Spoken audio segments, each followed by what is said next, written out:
Gentlemen, what follows is one of those rare episodes we do around here once in a while where we explore some super deep or maybe even crazy ideas. Before we get to it, though, here's a curious development. Recently, guys who have worked with me in coaching programs with great results have been coming back, this time with the greatest woman they've ever met in their life. They're coming as a couple to Emily and I. Not for counseling to fix a wounded relationship or something, but rather to give themselves every advantage to beat the odds, go the long haul as a couple, maximize their life together, and yes, be the couple other couples envy. Call it insurance against family law court. As such, it's a lot happier an experience and certainly far more affordable. Did I get your attention? If this sounds like a hell yeah in your life, go to mountaintoppodcast.com and click the red button in the upper right-hand corner. Sure, you've heard me talk about that at the end of every episode, but you can definitely use your free call to discuss what I just told you about. The women in these guys' lives are already reporting that they love the security they get from knowing their man cares enough to prioritize their future happiness together. And we all know how good life can be when she feels safe. MountainTopPodcast.com is the place to go to get on my calendar and discuss all of this. Hey, in the next few weeks, I'm going to have some of your favorite returning guests on to specifically discuss some, unique topics related to women and sex. But this time, enjoy this fun episode that every man can relate to. Your ego versus eternity. Here we go.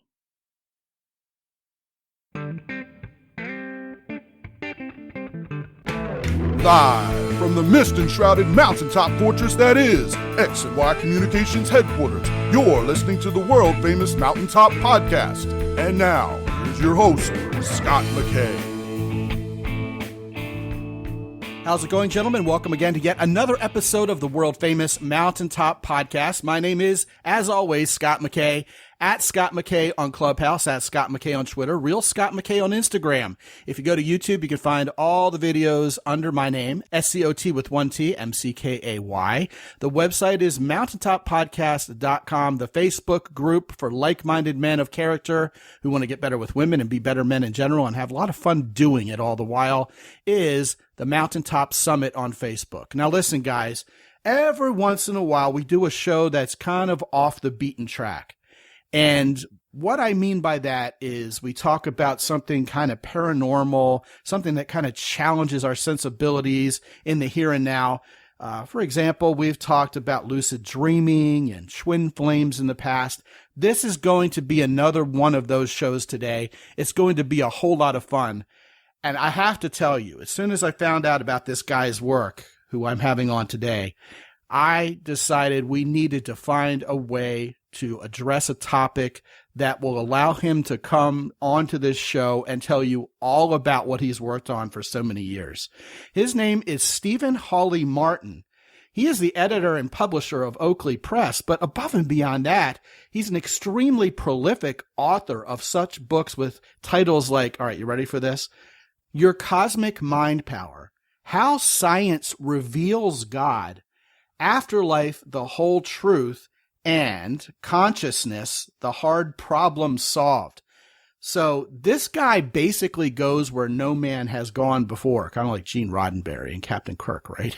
But with a whole lot of confidence, talking about things scientifically that most people really leave to faith or, flat out hope.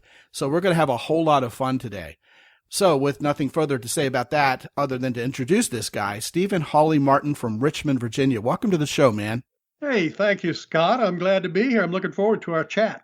Now, I have to tell you, I always tell guys I'm glad they're here too and that I'm looking forward to this chat, but I can't wait for this one. I mean, I'm here on the edge of my seat, literally, talking into my microphone, just with bated breath, ready to hear what you have to say about this. Because like most other people, whether they admit it or not, Stephen, I think a lot about this. Sometimes I think too much about it. I start letting my brain spin into what eternity really means and what eternal life would really look like. And I flat out freak myself out. And I've had these deep, hippie-like conversations with women in the past. And it's allowed us to get really intimate in our thoughts together and stuff like that. But in many ways, it's not fun to get this deep into this stuff. It's scary.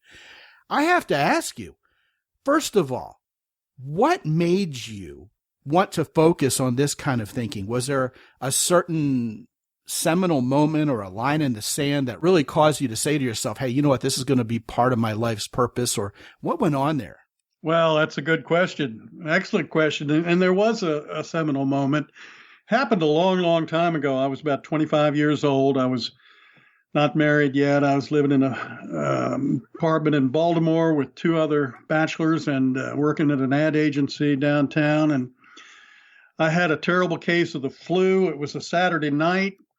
And, you know, bachelors, when they're 25, don't want to be home on a Saturday night. But I was home in bed, sick, feeling awful. And I heard some people come in downstairs. It was a two-floor apartment. Heard some people come in downstairs and more people came in. And pretty soon I heard a party going on down there. So I decided I'd get up and try to see if I couldn't feel a little bit better. And I went downstairs, put on some clothes, went downstairs and had a few drinks. Maybe I smoked a little bit. You know, it was back a long time ago when people did that. And pretty soon I felt pretty terrible. And I kind of knee walked back up to my bedroom. I flopped down in the bed. The bed started spinning. And before I knew it, I was out of my body, up near the ceiling, examining the little cracks in the ceiling where there was a little bit of dirt. Decided that needed a new paint job up there. And I looked down, saw my body on the bed, which looked like roadkill at that moment.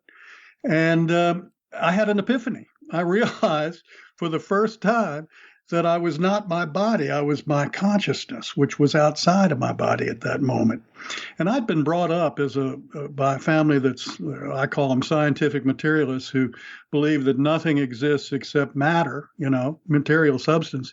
So it was a real epiphany. And from that day on, I've been trying to figure out what reality really is all about. And I've joined the Rosicrucian Society. I learned all about metaphysics. I've studied everything you can imagine. I've now written about 36 books, not all of them on that subject. I've written some novels too, and some business books, but I've really investigated it, Scott, and be happy to tell you what I know.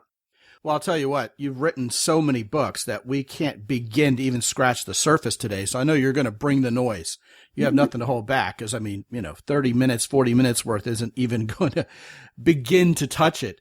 So based on what you just said, I have to resonate with that in a way where I too have realized a long time ago that consciousness, or, you can call it the human life experience, if you want to put a more baseline description to it, can get really weird. I mean, they say perhaps apocryphally that, we only use 20 or 30% of our brain power when we're awake, and people will say, oh, that's debunked, or there's no way to prove that. Then you have your first lucid dream where you realize you're sleeping, you realize you're dreaming, and your brain is not only manufacturing how you receive reality, it's manufacturing the entire reality externally as well. And you're like, wow, because that can get just as real as being awake. And you wake up scratching your head going, everything has just been challenged. People have premonitions. People experience unexplained phenomena. As you just kind of alluded to, there's this perhaps narcotically induced tripping that goes on. I mean, you were kind of cryptic about exactly what went on there, but, that came to mind nonetheless, that people drop acid and end up in what they used to call an altered state, right? Angel visits, people feel like they've been talked to by God, or, they die and go to hell or heaven or walk through a tunnel of light and are therefore excited to share this experience back in the land of the living once they come back or wake up or whatever the heck you call that. And what I love about your experience and your work is that you're not really a one-trick pony. You delve into a whole bunch of different areas. You have a scientific model that you claim proves afterlife. And then you tie that with truth and consciousness and kind of the largesse, if you will, of the entire universe.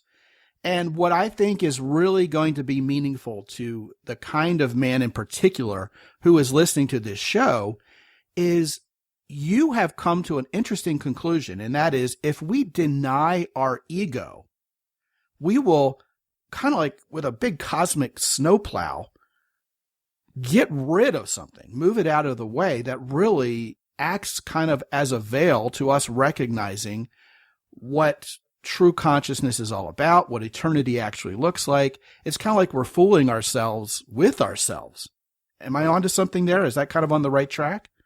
Yeah, I would say you're on the right track, Scott. The conclusion I've come to after studying this for almost 50 years is that consciousness is the ground of being of reality. I've talked to quantum physicists who agree with me on this, who have actually put forth theories that consciousness and the unified field are really pretty much the same thing, and that everything comes out of it. You mentioned lucid dreams. When you're dreaming a lucid dream, you're creating a whole reality, other characters in the dream, other things happening in the dream, but it's coming from your point of view. So the reality is really the dream of the cosmic mind, if you would. When you talked about that and how I have a book out called Your Cosmic Mind, and the book talks about how to get in touch with your cosmic mind. And you're absolutely right. The ego is what is standing in the way between you and getting in touch with your cosmic mind. And once you do, it really can open up a whole new world for you. I mean, you can realize your dreams and your ambitions and so on and so forth a whole lot easier when you don't have your ego in the way and you're getting in touch with that. Now, what do I mean by the cosmic mind? How do you recognize it? Well, there's a part of you that's able to step outside of yourself and kind of observe what's going on and how you're behaving and how you're reacting to situations. That's the mind I'm talking about getting in touch with. And once you can really kind of form a relationship or a partnership with that mind, it can take you a long, long way. So you need to maybe read that book, Your Conscious Mind Power, because it explains not only what your cosmic mind is, but how to get in touch with it. And that's to get rid of that ego that's standing in your way. So there you go, Scott. Well, give us a little bit of a teaser. Give us the practical nature of exactly what you're talking about here. Because a lot of guys, I'm sure, listening to this going, okay, great. That sounds like Sunday school class all over again, only in different words. It sounds like faith. What do I actually do? Yeah, well, you know what?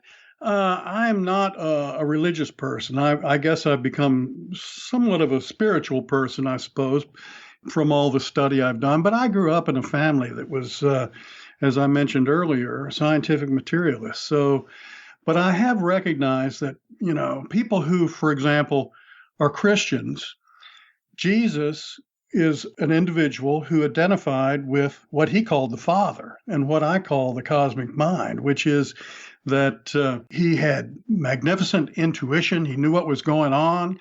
He was able to perform miracles and so forth. I'm not saying that if you get in touch with your cosmic mind, you're going to be able to perform miracles, but you're going to be able to, your intuition is going to be heightened. You're going to see what's going on when somebody is trying to manipulate you, or you can keep yourself from getting in trouble by having your ego react in a way that's going to get people upset with you. It really puts you in control of yourself, and because you are actually in touch with your true self. The cosmic mind is your true self. There's really only one life, and we feel like we're separate because we have that ego that's been built up since birth, and the memories and the things we've learned in school, and the opinions that we have and the points of view that we have. All those things are part of your ego that really separates you from that cosmic mind. If you can put that aside, your life can be a whole lot better. It'll give you peace. It'll give you a direction that goes toward your bliss. As different philosophers have said, follow your bliss, and that'll get you where you want to go. So there you go, Scott. Does that help? Yeah, definitely. I think at this point it would be helpful to have you define ego from your perspective so we know exactly what you're talking about here. And then perhaps, Stephen, give us some practical examples of how we can help it get out of the way. Because what I'm thinking here is, man, if that's all we know, then how do we really recognize anything different or even know what we're aiming towards if we haven't seen it or felt it or experienced it yet? You know what I mean? Okay, well, let me try to do that. When your mom brought you home from the hospital and you were a tiny baby, you looked up from the crib and you had awareness, but you were trying to kind of figure out where you were and so forth. That was your cosmic mind looking up, that universal intelligence that's behind everything. As you grew up in your family and your culture and your school, you learn certain things and you learn what people thought was right and what people thought was wrong and how to behave in certain situations. And you formed opinions and all those things and the beliefs that came about because of what your parents told you were and what your siblings said about you and so forth. Perhaps you had a wonderful childhood and you grew up with a strong ego and confident, or perhaps you grew up thinking you were a victim of some kind and that you were not able to do certain things because people told you couldn't. Those kinds of beliefs have gone into what I call your unconscious mind. That's different than your subconscious mind. Your unconscious mind is where all the beliefs and attitudes that you have developed over your lifetime are stored. And you don't even know they're there. But when you come in contact with somebody that makes you angry, that triggers you, there's a belief somewhere hidden in your unconscious mind that's causing that. Now, when you're triggered, you need to stop and think why you were triggered. You know, as Shakespeare said, I think it was one of his characters, like Hamlet said, there's nothing either good or bad, but thinking makes it so. And that's true. That, what one person thinks is bad, somebody else is going to think is good. So you need to figure out why you're triggered and go to that belief that causes that opinion that you have that causes that. And what you need to do to get the ego out of the way is figure out why that belief came about. Perhaps something happened when you were a child that caused that, or perhaps somebody told you over and over again that, nobody in our family ever is going to get rich. And so that's a belief that you have that's hidden. You need to find those beliefs. And there's a couple of ways to go about it, which we can talk about if you'd like. Just last week we had a guy on who talked about handling criticism. And a key to that is realizing that a lot of times when people just come at you with random hate, they're really projecting something from their own consciousness, from their own ego onto you that they're uncomfortable with or they're fixated on. And we really do well to face those things with critical thinking. And I thought that was really good advice. And it seems like you're echoing that now. But kind of at the baseline of what you just said, and more importantly, it seems like you're making the case for kind of this phenomenon where at birth, we have not yet been affected by what I'm going to term psychological or temporal clutter that kind of gets in the way of us really seeing our true place in the universe, our part of being something larger, if you will. In other words, when a child is born, they're a blank slate. They're an open book.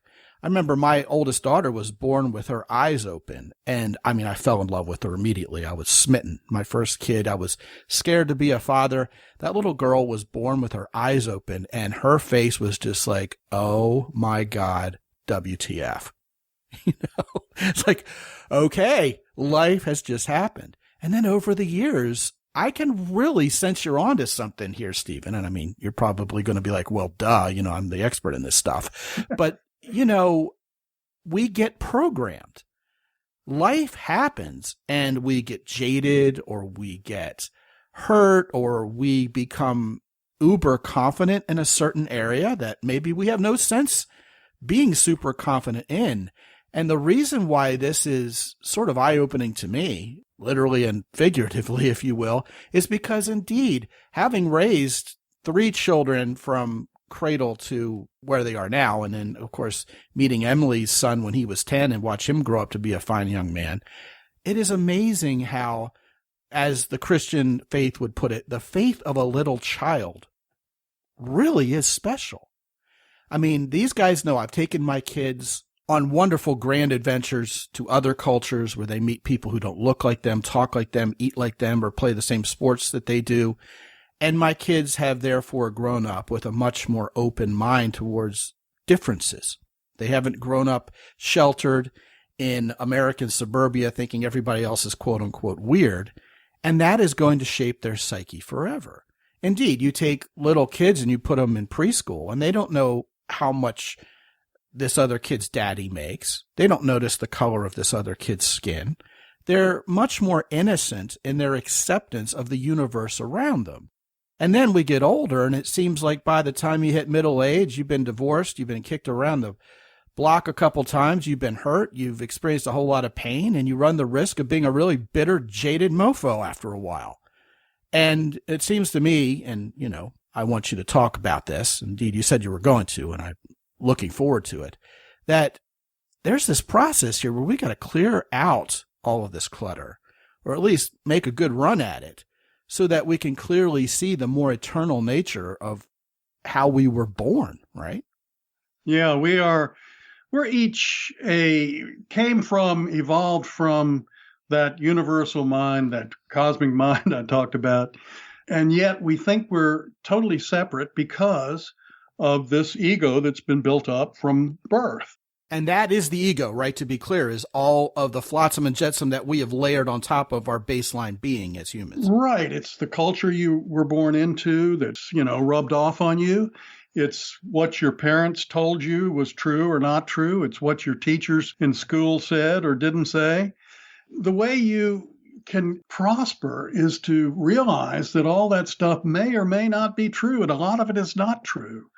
We talked about someone who thinks they could never get rich because nobody in their family ever did. Or maybe they grew up believing they were a victim because of the color of their skin. Or maybe they thought they were unlovable because their parents treated them that way.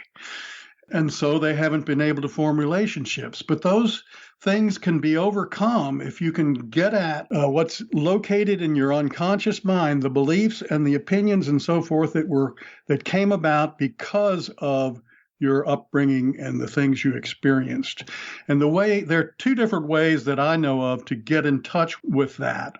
One is what's called the feminine approach, which is more thinking back, maybe meditating.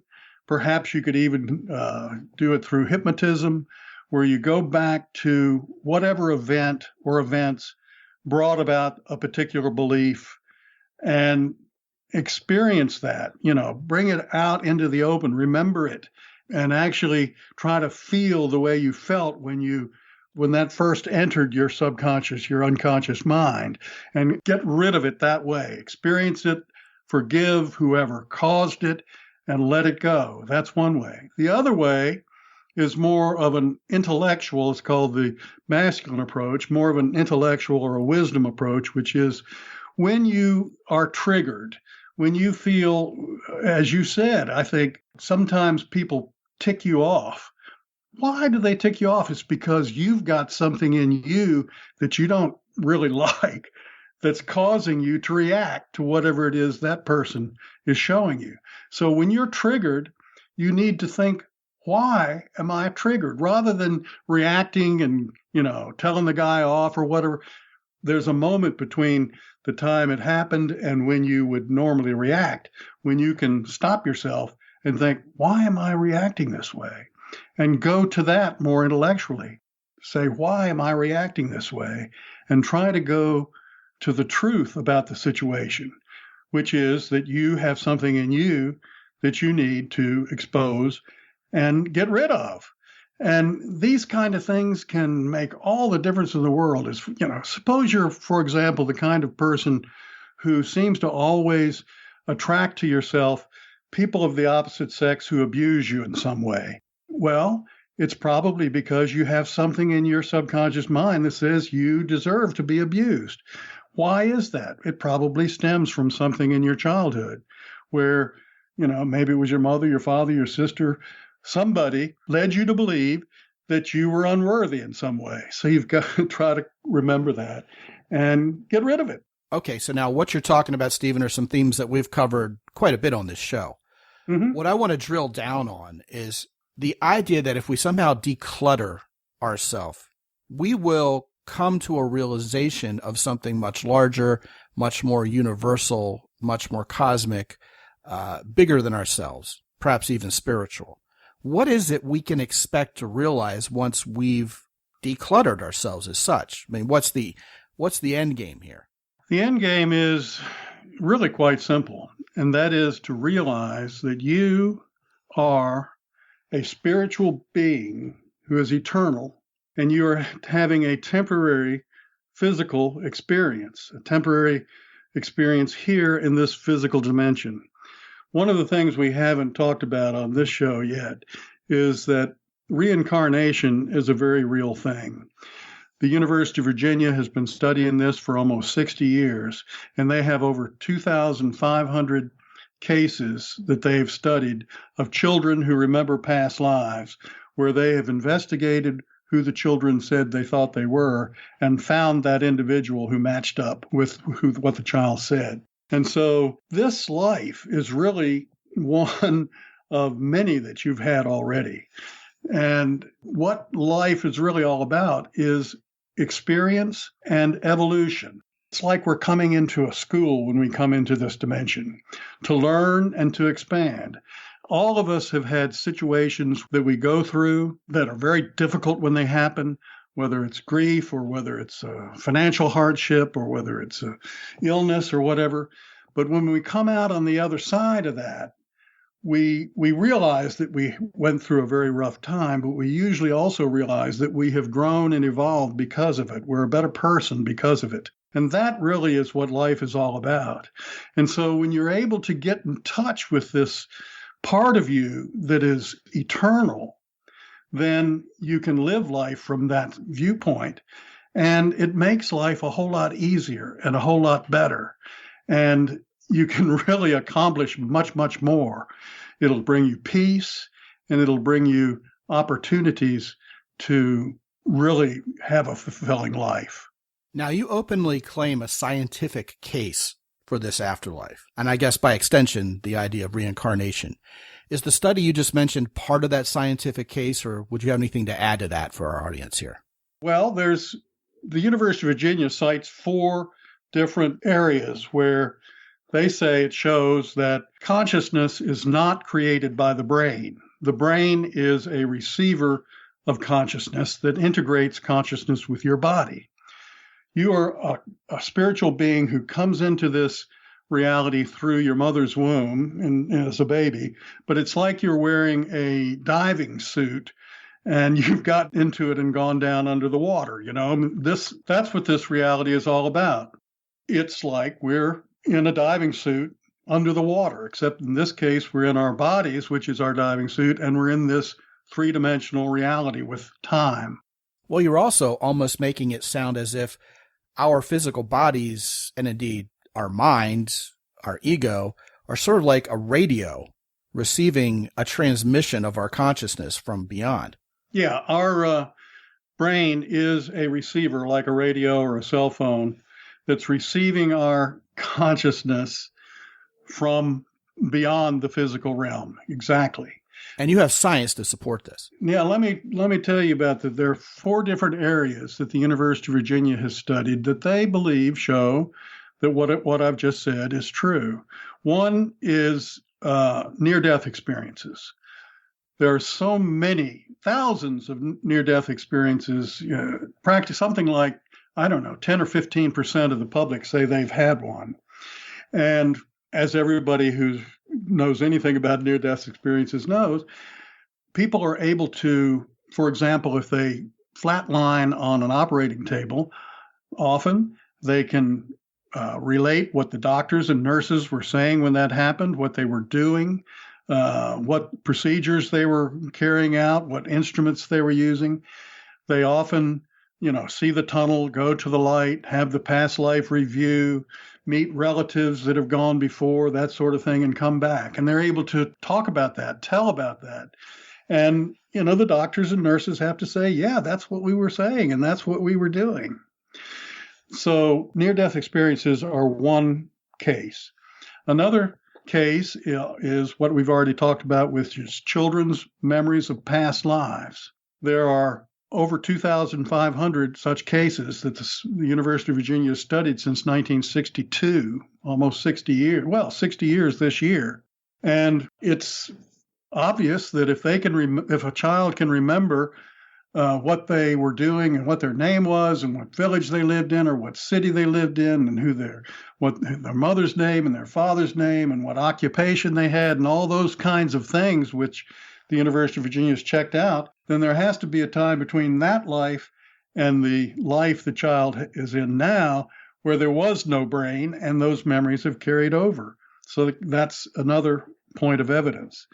Another one is what's called hydrocephalus, which is water on the brain, where something like as much as 95% of the brain can be incapacitated because of this fluid on the brain.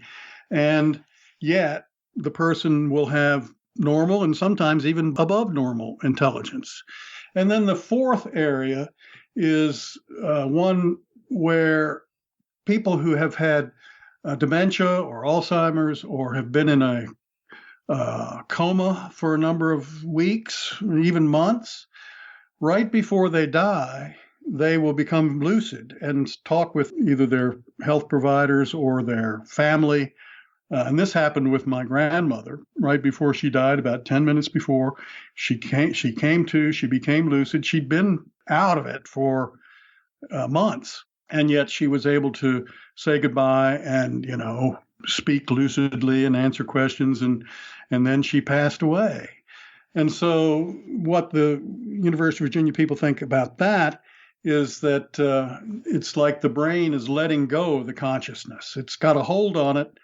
And right before they die, as the person is expiring, the consciousness is released, and they're able to be lucid for a few minutes, sometimes up to an hour or so before they pass away. And that, again, is another point of evidence where the consciousness is not held by the brain any longer. Isn't that fascinating? And you know what? I've heard of numerous instances like that.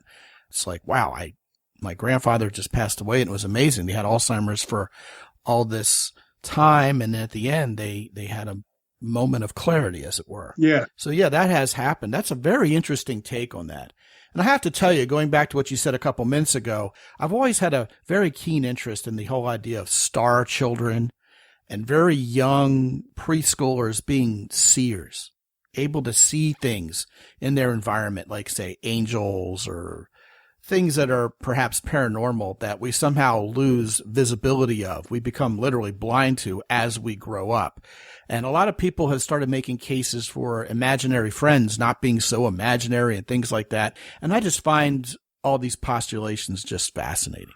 Well, I think that's true. I think the imaginary friends really are real often. And that something about children they're much closer to, obviously, both in time and in mentally, to where they came from. And where they came from is another dimension.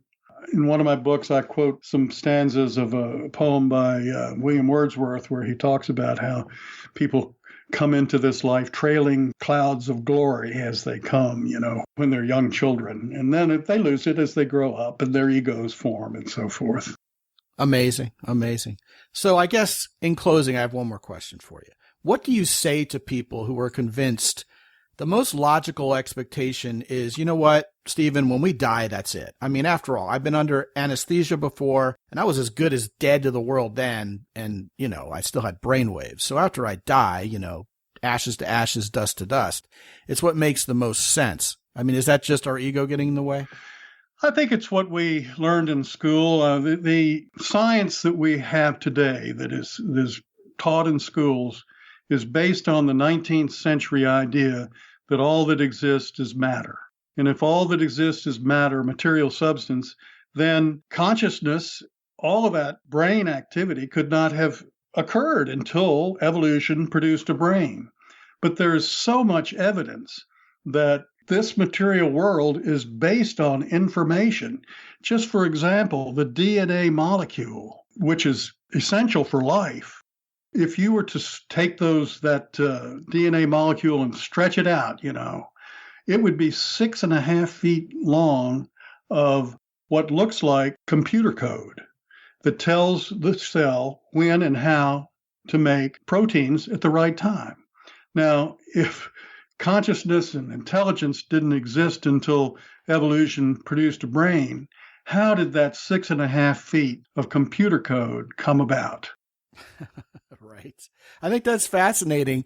And I have to tell you, it has occurred to me, and I'm sure if other people are equally honest with themselves, it's occurred to them as well, that we're extremely arrogant as mortal human beings to think we've got it all figured out. I mean, even to think we've got anything figured out. A lot of times, and this is how I put it, I think we've got God in a box. And I've had mind-blowing conversations with people who are, thinking about this sort of thing and find it fun to do so, that maybe there's a meta-level God. Maybe the God that we have some kind of recognition of being there, who created the world around us and the stars and the cosmos as we understand it. Maybe there's a meta reality above that where this God has an even bigger God that it serves. And we just can't begin to touch the magnitude of what we've really been born into and indeed what we're a part of. But what a fascinating conversation. I really appreciate you stopping by and helping us understand, some different angles on all this that we've never really explored before. And Stephen, what I want to do is I want to send guys to your books, and I use the plural form on purpose, because what I'm going to do, gentlemen, is I'm just going to stock up my Amazon storefront with like 5 or 6 of the best of by Stephen Hawley Martin, so you can just haul them all into your library. And I'm also going to send you to www.mountaintoppodcast.com/afterlife. How about that? I think we've had a Stephen or two on this show before. So we're going to make it mountaintoppodcast.com/afterlife. And where that will take you is to Stephen Hawley Martin's website, where you can get you some. It's like a candy store. You can find out all about what Stephen Hawley Martin's been thinking about, what he's writing about, and grab even more books if you want to. Once again, Stephen Hawley Martin, thank you so much for joining us today. Thank you, Scott. Yeah. And guys, listen, if you haven't headed over to mountaintoppodcast.com in a while, I want you to go there, sign up for the free newsletter, fluff free advice on the daily, won't cost you a dime, on how to get better women in your life and be a better man. You can also download the free ebook called Sticking Point Solved. Listen, guys, again, that book is free. It's a full-length book, and it's full of miniature chapters that address just about any sticking point you can think of in terms of getting better with women. It's a great book. It's all yours, and it's free. Go to mountaintoppodcast.com and check it out. And guys, some of you still in the year 2022 have not yet gotten on my calendar and talked to me free for 25 minutes. I love talking to you guys. I look forward to having the chance to meet you personally and talk to you and see what's on your mind. And if there's a plan of action we can put in place that gets you from where you are right now to where you want to be, let's make that happen too. Get on my calendar at mountaintoppodcast.com. And as always, you can use the coupon code MOUNTAIN10 to get an additional 10% off when you visit our good friends at either herosoap.com or Origin in Maine. Both of those fine companies and the wonderful goods that they proffer are available to you also from links at mountaintoppodcast.com. And until I talk to you again real soon, this is Scot McKay from X&Y Communications in San Antonio, Texas. Be good out there.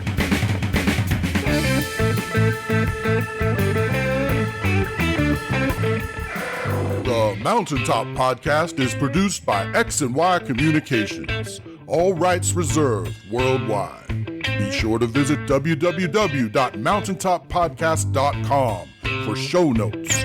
And while you're there, sign up for the free X&Y Communications newsletter for men. This is Ed Roy Odom speaking for the Mountaintop Podcast.